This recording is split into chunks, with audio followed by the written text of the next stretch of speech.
Hello, I'm Laurent and I love Mexico City. Downtown Mexico City is one of the country's 35 UNESCO World Heritage Sites and is one of the most visited in the world.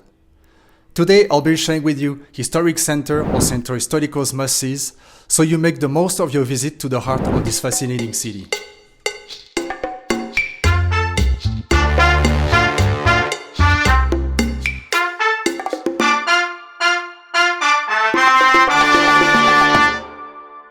Centro Historico is home to museums, temples, religious and civil monuments, squares, gardens, fountains, works of art, and remnants of different cultures and historical periods. So this place should be number one on your list when visiting Mexico City.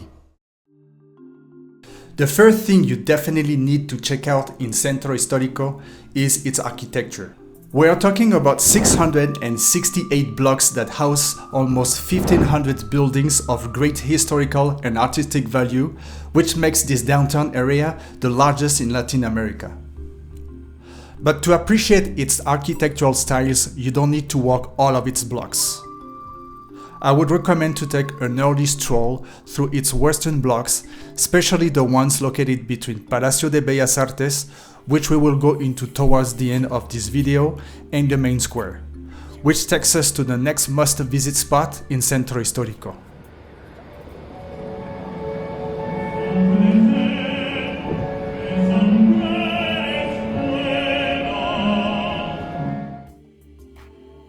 The next thing you definitely want to check out is Mexico City's Zócalo.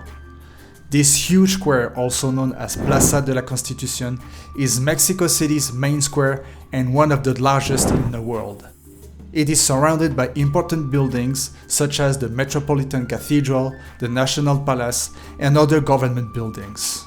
The area hosts numerous cultural events, parades, and festivals throughout the year, attracting both locals and tourists. Its history goes back to 1325, which takes us to the next must-visit spot. Templo Mayor.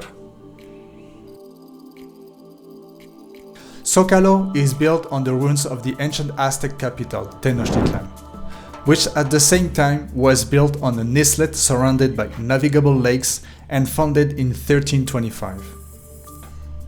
The Templo Mayor archaeological site and museum, located right in the heart of Centro Historico, was considered in Mexico, also known as Aztec culture, as the center of the universe.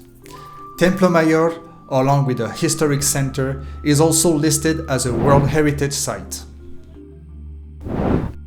In preparation for your visit, keep in mind that museums and most archaeological sites in Mexico are closed on Mondays, and Templo Mayor is one of them. A good thing about this museum is that explanations are both in Spanish and English.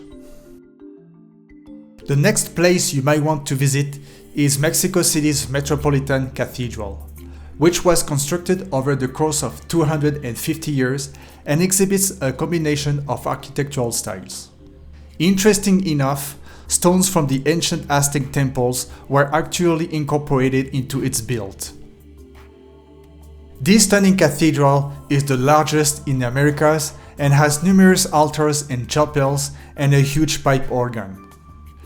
Admission is free and photos and videos are not allowed when Mass is taking place. No flash is allowed inside.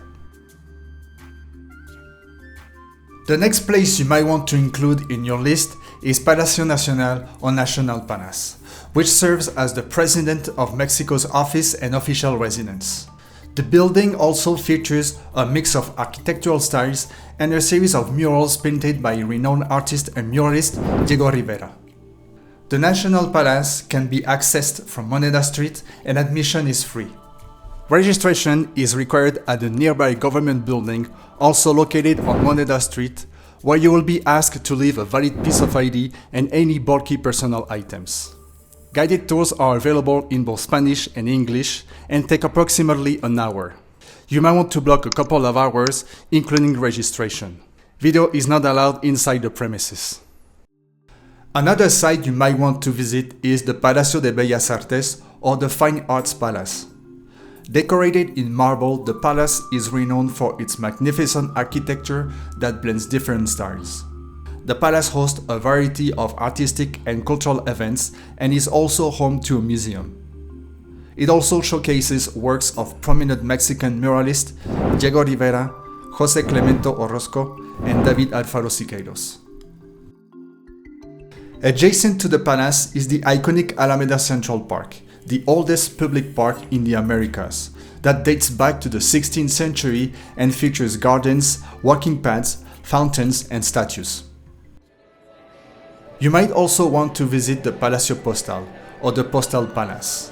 This architectural gem serves as a testament of the early 20th century postal services and remains a functioning post office today. It is one of the most majestic and ornate buildings in the world. The Postal Palace hosts a small museum that showcases the history of the Mexican Postal Service, and admission is free. Next is the Torre Latinoamericana, or the Latin American Tower, which is an iconic skyscraper built in 1950s that was for a short period of time the tallest building in Latin America. The tower has gained international recognition for its remarkable resilience during Mexico City's 3 major earthquakes, showcasing its advanced engineering. The building includes an observation deck on the 44th floor, offering panoramic views of the city and worth checking either early in the morning or in the late afternoon. Walking is the best way to explore Centro Historico. My recommendation, if you are a first-time traveler to Mexico City and have limited time allocated for your visit, is to set aside one day for Centro Historico and to focus on the landmarks that I shared with you on this video. I would also recommend that you have an early start to make the most of your visit. And an extra tip, if visiting on the weekend, Saturdays are too busy. Sundays are probably better days. I'm leaving a link down below to a map of Centro Historico in English that will help you with your planning. If you have already visited Centro Historico, what has been your experience? Share in the comment section below. For more travel information on Mexico City, you might want to click on the screen right now. May you have a colorful and vibrant journey in Mexico City, and thank you for watching.